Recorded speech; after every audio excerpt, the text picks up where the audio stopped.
You lost the drive. Because the ego died. Carl Jung's truth about the void. The day the fire went out. Have you ever woken up one morning and felt gone? Not sad, not angry, not even tired, just hollow, like the spark that used to pull you out of bed has quietly disappeared. You remember who you were. You still do the things. You smile, answer messages, go to work, say I'm fine. But deep down, something's missing. Not something outside of you, like a job or a partner, but something inside. Something that used to move you, drive you, define you, is simply gone. And you don't know when it left. Only that now everything feels like sleepwalking through a life you built, but no longer belong to. This is not depression. It's the death of the ego. This video isn't about laziness. It's not about losing ambition. It's about what happens when the very part of you that used to want things dies. Carl Jung called it the death of the ego. It sounds dramatic, but it's not a crisis in the obvious sense.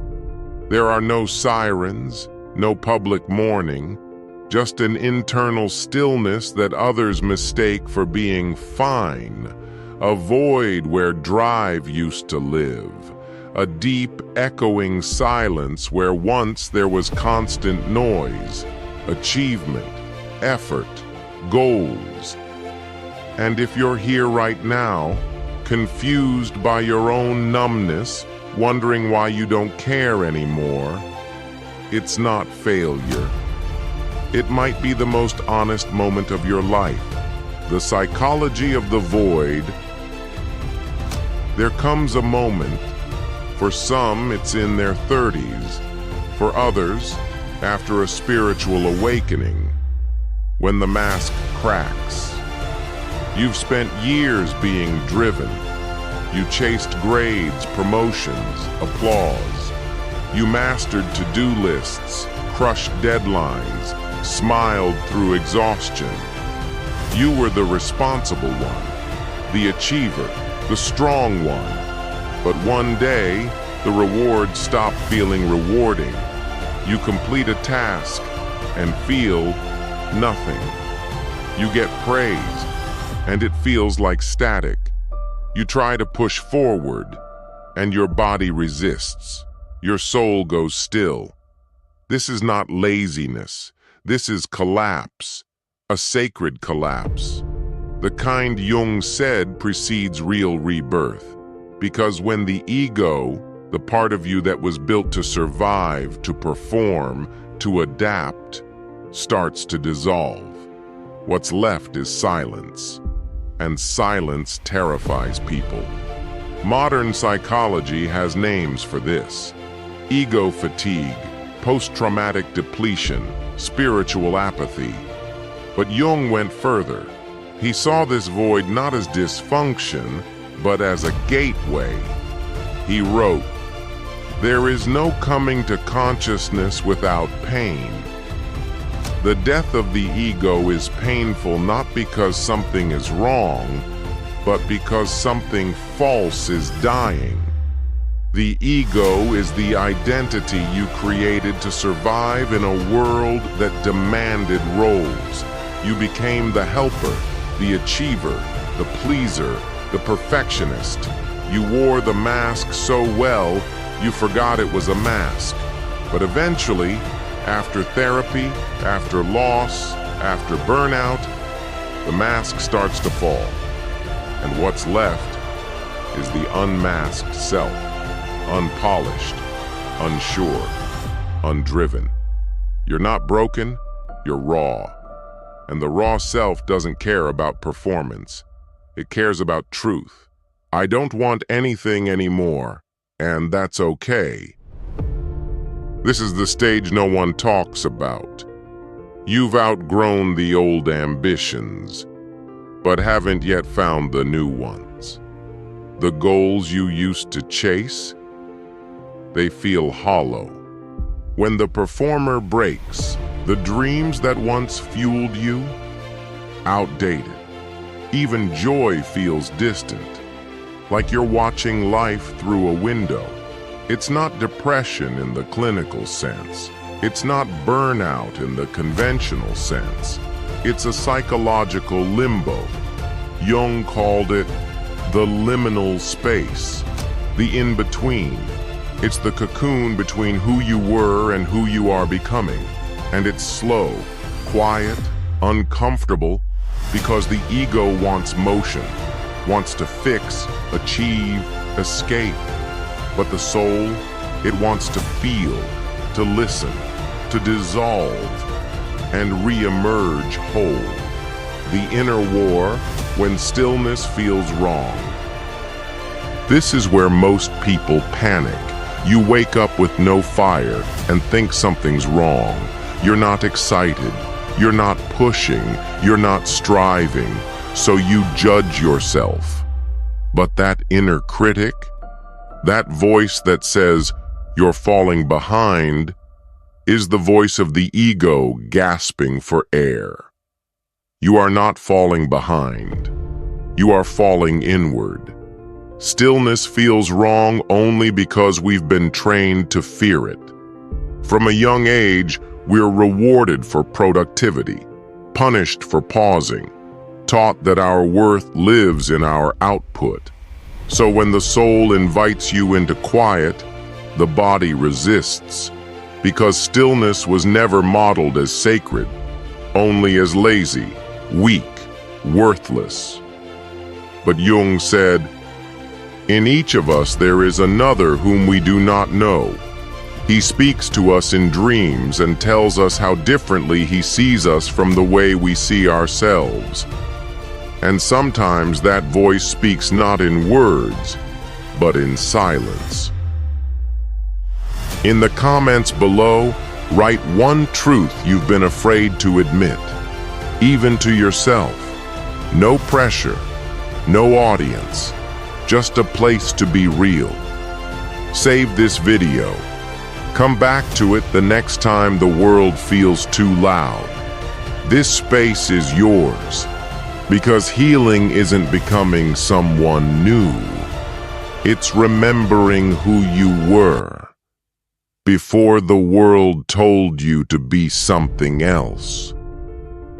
As your ego dissolves, something else awakens. The shadow. This is the part of you that's been buried. The anger you weren't allowed to feel. The grief you never had time to grieve. The fear you covered with confidence. The needs you silenced just to be loved. Now, with the ego no longer protecting the stage, the shadow walks forward. And it doesn't come gently. It comes with shame, with regret, with unexplainable sadness. Jung taught that the shadow isn't evil, it's repressed truth. It holds the real you, the unfiltered, messy, beautiful, untamed you. But to claim it, you have to face it. And that's terrifying. Because to meet your shadow means admitting that so much of your drive was fear in disguise. Not love, not purpose, but fear of being forgotten, of being unworthy. Why healing feels like falling apart. Here's the hardest truth. Healing doesn't always feel good. In fact, at first, it often feels worse. Why? Because the pain was familiar, the hustle was predictable, the anxiety was comfortable. Now that it's gone, you feel exposed, empty, floating, suspended. You've lost the old coping mechanisms, but haven't yet built the new ones. That's why people often say, "I felt better before therapy. I was more motivated before I knew all this." It's not because therapy failed.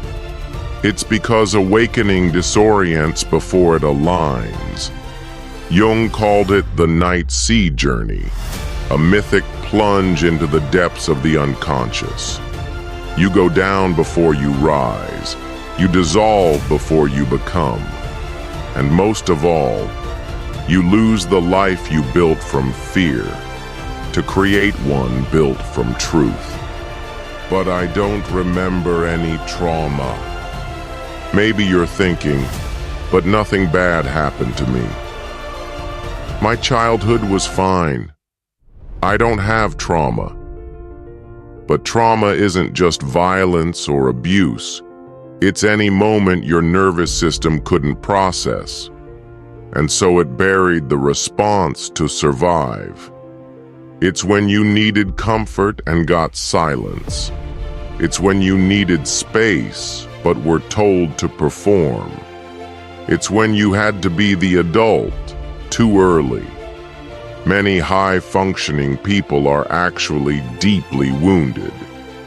They just learned how to outperform their pain. They learned how to be good instead of being real. And when the ego dissolves, all those buried moments rise, not to shame you, but to free you. The emergence of the real self. If you're still here, still watching, still feeling this in your bones, then something in you is waking up. It's soft, it's quiet, it doesn't scream, but it's real. This is the true self, the one who doesn't chase applause, who doesn't perform for safety, who doesn't need to win to feel worthy. It's not driven by fear, it's led by alignment. This self values rest, chooses honesty, moves slow but deep. It's not about doing more, it's about being true. You won't always feel this. You'll forget. You'll fall back into the noise.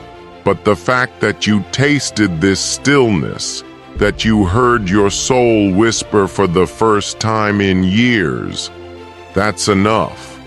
That's the beginning. The fire will return, but different. So if you've lost your drive, if nothing excites you, if life feels still and strange and weightless, you're not regressing. You're recreating.